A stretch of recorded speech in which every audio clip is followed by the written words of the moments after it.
نظم کسان کا خلاصہ مرکزی خیال۔ نظم کسان جوش ملیح آبادی کی تخلیق ہے۔ یہ نظم خاصی طویل ہے۔ اس نظم میں جوش نے کسان کی محنت و جدوجہد، بے بسی اور اہمیت کو اپنے مخصوص شاعرانہ انداز میں بیان کیا ہے۔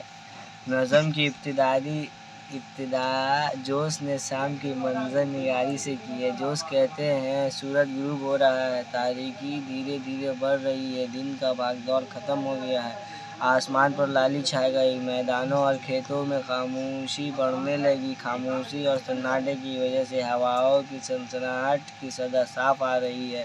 سورج کے غروب ہو جانے سے ہلکے ہلکے دھوئیں کا سماں ہے۔ اندھیرے کی وجہ سے زمین و آسمان کا فاصلہ کم ہو گیا ہے اور ایسا لگ رہا ہے جیسے دونوں آپس میں گفتگو کر رہے ہیں۔ آسمان پر بادل چھا رہا ہے، موسم میں ٹھنڈک پیدا ہو گئی جس نے دن کی گرمی کو دور کر دیا۔ تتلیاں اڑ رہی ہیں، پرندے اپنے آشیاں کی طرف لوٹ رہے ہیں، پیڑ پودے پھولوں اور پتیوں پر نشے کی کیفیت ہے، گویا وہ نیند کے آغوش میں جا رہی ہیں۔ ایسے منظر میں ایک حوصلہ مند انسان یعنی کاشتکار اپنے کام کاج کو سمیٹ کر تاریکی میں کھیتوں کو چیرتے ہوئے چہرے پر مایوسی اور تھکان کے نشان لیے ہوئے گھر کی جانب رواں ہے۔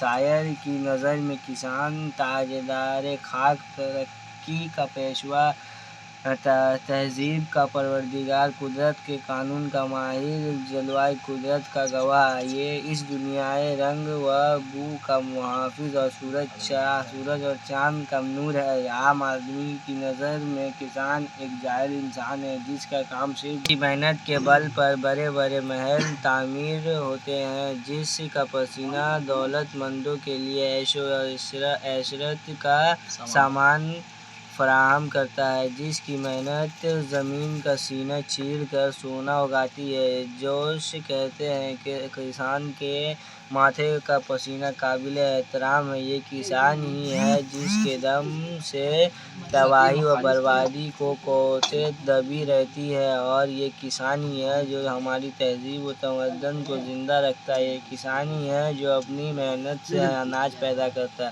وہ اناج جو ہماری زندگی کا ضامن ہے، اور اس اناج سے ہمیں وہ دولت حاصل ہوتی ہے جس سے ہماری تہذیب و تمدن قائم ہے۔ یہی کسان دن بھر کی کڑی محنت اور اپنے چہرے کو دھوپ میں جھلسانے کے بعد سر پر ٹوکرا، بغل میں پاورا، کندھے پر ہل اور بیلوں کے ساتھ گھر کی طرف لوٹ رہا ہے۔ جوش کسان کے ہل کی تعریف کرتے ہوئے کہتے ہیں یہ ہل دنیا سے تاریکی کا نام و نشان مٹانے والا، شہروں کو آباد کرنے والا، چہروں کو تازگی بخشنے والا، محفل کو رنگین کرنے والا، مٹی میں روح پھونکنے والا ہی ہے جو خواب و حقیقت کا رنگ عطا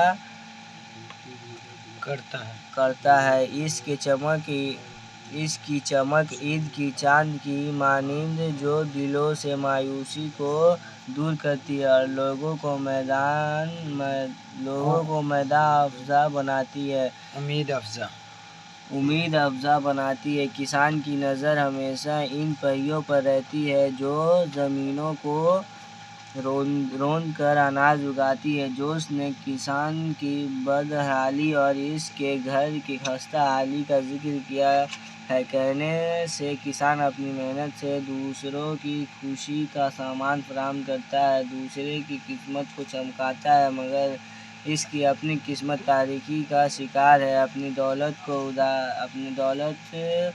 کو ملک کے دشمن سرمایہ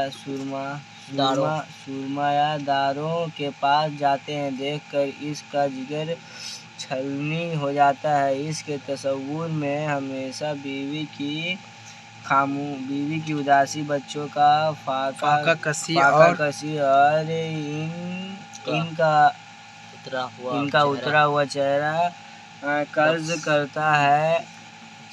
قرض کرتا رہتا ہے۔ گھر میں نان و نمک تک میسر نہیں، گھر میں ایک خاموش ماتم کا پہرا۔ شاعر کہتا ہے کسان کی بے بسی، مجبوری، فاقہ کشی کا اصل ذمہ دار یہ سرمایہ دارانہ نظام ہے۔ یہ نظام بڑا ہی سنگدل اور ظالم ہے۔ ان کے دلوں میں مجبوروں اور بے کسوں کے لیے کوئی رحم نہیں، بلکہ یہ لوگ کسانوں کے لیے چنگیزی تلوار کی مانند ہے۔ ان لوگوں کے ہاتھ کے بے کسوں اور مجبوروں کے خون میں ڈوبے ہوئے ہیں۔ ایسا لگتا ہے کہ یہ لوگ اپنے مفاد کے لیے ساری دنیا کا خون بہا دیں گے۔ یہ صرف غریبوں اور مجبوروں کی ہمدردی کا دکھاوا کرتے ہیں۔ دراصل ان کے